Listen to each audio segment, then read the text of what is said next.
la relación y la acción, doctor. Usted sabe bien que en muchas oportunidades desde los centros justamente imperiales se ha pretendido utilizar el petróleo como un arma política, de tal forma que el petróleo está en toda la acción geopolítica de los mercados energéticos, de la economía mundial.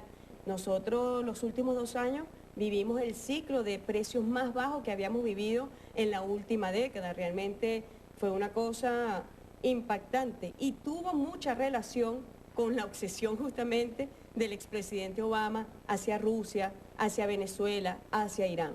Pretender afectar las economías de estos países que no estaban plegadas directamente, lo que él decía, si no atienden a nuestras exigencias, a nuestros intereses y a nuestras peticiones, nosotros les torceremos el brazo, somos la potencia bélica en el planeta. Bueno, pero lo hicieron también a través de la economía y justamente la acción que dirigió el presidente Maduro, que diseñó el presidente Maduro, estuvo desde enero del año 2015 dirigida, ya sabiendo que el petróleo estaba siendo utilizado por el presidente Obama para afectar la economía de nuestros países, inició una serie de acciones políticas en los países, en los grandes países productores de petróleo, dirigidas al acuerdo histórico que se firmó el 10 de diciembre. Un acuerdo histórico porque ya el presidente Chávez la avisoraba, un acuerdo entre los grandes productores de petróleo, y lo logró el hijo de Chávez, el primer presidente chavista, que fue justamente un acuerdo entre los grandes productores. Nunca antes se había dado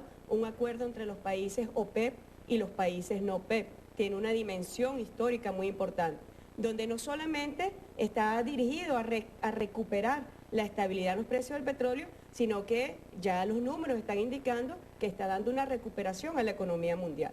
Por eso, sin duda alguna, la acción de la Cancillería pues está vinculada a la diplomacia energética, que es acompañar las acciones del jefe de Estado en acciones directas para la recuperación de los precios del petróleo. ¿Alguna nueva estrategia con respecto a Mercosur? Para terminar un poco la pregunta anterior bueno. y pasar a esta, ya el presidente Maduro también ha iniciado una nueva campaña. ¿Para qué? Para resguardar el acuerdo, porque sabemos que el acuerdo tiene sus enemigos políticos, económicos, financieros.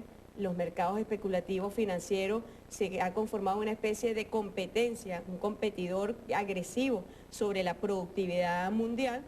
Y bueno, el presidente Maduro ya ha llamado a una cumbre de jefes de estados de la OPEP y no OPEP, donde a puerta cerrada se va a discutir una propuesta que llevará a nuestro presidente para una nueva fórmula de protección de los precios del petróleo dirigido a la estabilidad del mercado energético mundial y de la economía mundial. Mercosur. Sobre el tema del Mercosur, bueno, allí lo que ha ocurrido es la ley de la selva, doctor. Venezuela... ¿Te metiste por la ventana o por...? No, yo entré por la puerta grande, al Palacio San Martín.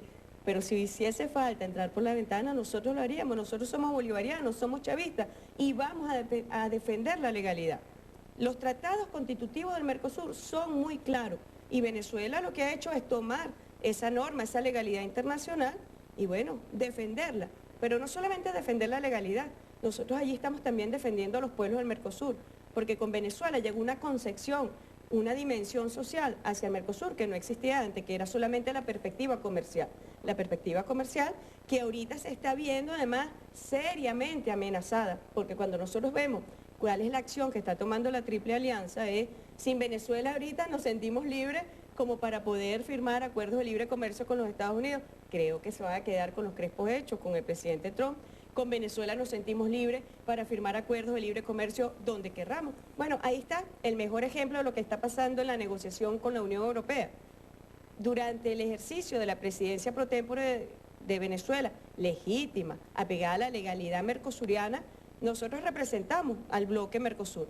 No formamos parte de la negociación con la Unión Europea en los términos que allí está planteado, que afectaría la productividad en Venezuela, que afectaría al aparato industrial de Venezuela, entre ellos la industria petrolera, pero bueno, nosotros no podemos mandar sobre los gobiernos de estos países que tienen una concepción neoliberal, que tienen una concepción de apertura por encima de los beneficios que puedan tener sus pueblos. Y desde allí dijimos, no formamos parte de esta negociación, pero debemos alertar a los pueblos que se están llevando negociaciones a puerta cerrada que los van realmente a afectar seriamente. Mira, Elsie, Venezuela está manejando lo que pudiéramos calificar como una nueva doctrina militar, fundamentada en la alianza pueblo-fuerza armada, con características muy novedosas. ¿Cómo se inserta nuestra política exterior, lo que representa la Cancillería, en ese esquema? ¿Y qué proyección le podemos dar internacionalmente? Bueno, Por lo menos como difusión. es una doctrina que rompe con los esquemas belicistas del Pentágono, que es prácticamente lo que marca la doctrina de seguridad en el mundo entero. Venezuela, el comandante Chávez rompió con esa doctrina, con ese lineamiento belicista del Pentágono, y se suma a la doctrina justamente bolivariana, que es la preparación del pueblo en armas y de la Fuerza Armada en alianza con el pueblo para la defensa de la paz, de la soberanía y de la independencia. Todos derechos absolutamente inalienables de los pueblos, pero además son derechos que forman parte de la dignidad de los pueblos en sí mismos, la defensa de la soberanía. La doctrina militar bolivariana no está dirigida a la guerra, está dirigida a preservar la paz. Es una doctrina que está justamente dirigida a preservar la seguridad de nuestro país, a garantizar y a defender la integridad territorial de nuestro país. No es salir de nuestra frontera para atacar ni para invadir a otros países, que es justamente la doctrina del Pentágono, es la doctrina de la OTAN, y es una doctrina, la bolivariana, que rompe con ese esquema y que marca una distancia y una diferencia. Bueno, la Cancillería venezolana, justamente enmarcada en los principios bolivarianos, enmarcada en el plan de la patria, se enmarca también en esta doctrina. Y no solamente es que se enmarca, sino que nos corresponde a nosotros difundirla, porque el planeta hoy, doctor Rangel, usted bien lo sabe, está seriamente amenazado. Y está seriamente amenazado justamente por esas políticas que responden más a los intereses de la industria militar, de la industria mediática, son industrias que reproducen en sí mismo el sistema capitalista, pero que a su vez le da réditos económicos y financieros, pero ¿sobre qué? Sobre la base de la destrucción del planeta. Así que la doctrina militar bolivariana también se cruza con la defensa del ambiente, con la defensa del planeta y con la defensa con un bien supremo como lo es la paz, la soberanía y la independencia. Tú mencionas a la OTAN. Resulta que nuestro vecino colombiano está llegando a acuerdo con la OTAN. Es ¿Qué significa inadmisible, eso? es absolutamente inadmisible. Entre muchas otras razones, bueno, porque estaría violentando el acuerdo de Tlatelolco, que estaría además violentando la declaración de la CELAC de La Habana, donde se consagró esta región como una región libre de armas de destrucción masiva, libre de armas nucleares, que se consagró además este territorio como un territorio de paz, de los pocos territorios en paz que quedan en el planeta. Pero además, hay que decirlo expresamente, Colombia forma parte del movimiento de los países no alineados y uno de los principios esenciales para formar parte del movimiento de los países no alineados es que usted no puede formar parte de ningún tipo de organización de naturaleza militar y belicista como lo es justamente el Tratado del Atlántico del Norte. De tal manera que la exigencia que ha hecho Venezuela es muy clara, nosotros no lo vamos a aceptar, no lo vamos a admitir y nosotros vamos a acudir a todas las instancias diplomáticas que correspondan para denunciar esta situación que es a todas luces inadmisible. ¿Cómo nosotros podemos admitir que existe una potencia nuclear aquí al lado nuestro, un vecino nuestro? Un vecino nuestro que además, repito, estaría violentando todos estos tratados internacionales. El diálogo. Tú has estado muy activa en ese frente, igual que Jorge, ¿no? ¿Cuál es la situación real en este momento del diálogo? La situación real, doctor, es lo que ha venido ocurriendo siempre. ¿Quién llamó al diálogo en Venezuela? Bueno, el diálogo siempre ha venido desde el alma de la revolución. En el caso concreto del presidente Maduro, llamó a un diálogo, llamó a unos acompañantes internacionales, a quienes agradecemos su presencia porque han estado toda esta semana acá facilitando, creando las condiciones y el ambiente de confianza que posibilite justamente ese diálogo. El diálogo, cuando se dieron los acuerdos muy importantes, realmente fueron acuerdos, yo diría que marcaron un hito histórico, porque imagínese usted a la oposición venezolana reconociendo y diciendo que iban a defender la soberanía de Venezuela. Pareciera algo como un chiste, pero ellos lo reconocieron y lo dijeron. Nos comprometemos a defender la soberanía de Venezuela. Nos comprometemos a defender los derechos soberanos de Venezuela sobre el Esequibo.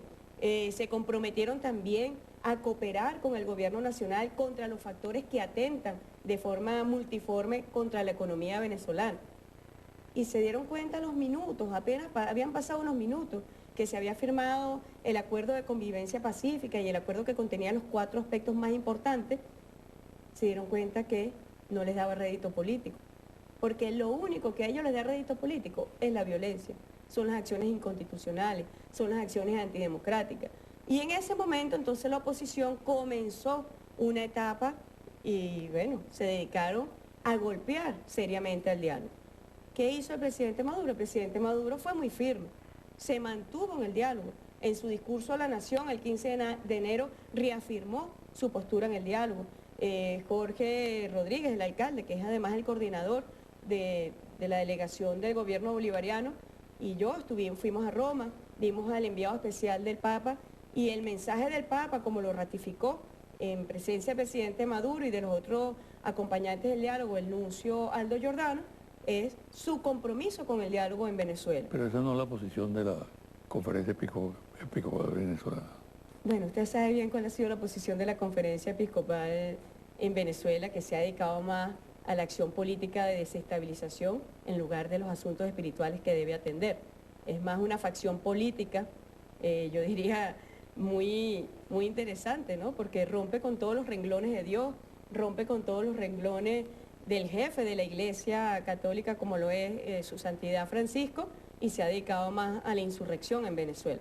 Pero en el caso concreto, el mensaje del Papa ha sido y es que se mantiene en el diálogo. ¿Por qué el diálogo, doctor Rangel? Bueno, porque nosotros tenemos una responsabilidad, que es justamente preservar la paz en Venezuela, preservar la soberanía de Venezuela. Y la oposición venezolana tiene que entender que su acción política tiene que estar enmarcada responsablemente y el diálogo no hay otra opción, como lo ha dicho el presidente. ¿Es diálogo o es diálogo? Porque ¿cuál es la opción al no diálogo? La violencia. La muerte. La muerte, exactamente. Y lo que buscan, que es la confrontación entre los hermanos y las hermanas venezolanas. Bueno, el presidente ahí sigue. Nosotros seguimos en el diálogo, nosotros hemos seguido participando y nosotros seguiremos participando del diálogo. Esperamos que la oposición venezolana tenga, bueno, aunque sea un mínimo de conciencia de lo que significa. El pueblo de Venezuela quiere el diálogo. Cuando usted ve las encuestas, usted mismo todos los domingos saca encuestas donde el apoyo al diálogo es una cosa que goza con el apoyo nacional. Bueno, la oposición venezolana debería hacer lectura a qué es lo que quiere el pueblo de Venezuela y no solamente lo que les mandatan desde afuera. Mira, hay una política en el país que adelantan algunos sectores consistente en sembrar el pesimismo. Hay que abandonar el país, hay que cerrar las puertas e irse.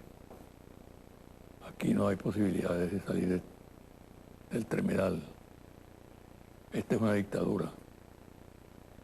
En fin, una serie de calificaciones, ya no del gobierno, sino del ser venezolano, ¿no? ¿Qué respuesta se le debe dar a esa política? Sí, nosotros hemos venido estudiando desde la Cancillería venezolana justamente esto, porque sabemos que la agresión y los ataques no convencionales contra Venezuela ha estado marcado por etapas. Nosotros sabemos por experiencia en otros países que las guerras mediáticas preceden intervenciones internacionales. Pero las agresiones mediáticas, las guerras mediáticas y psicológicas también está dirigida a destruir el gen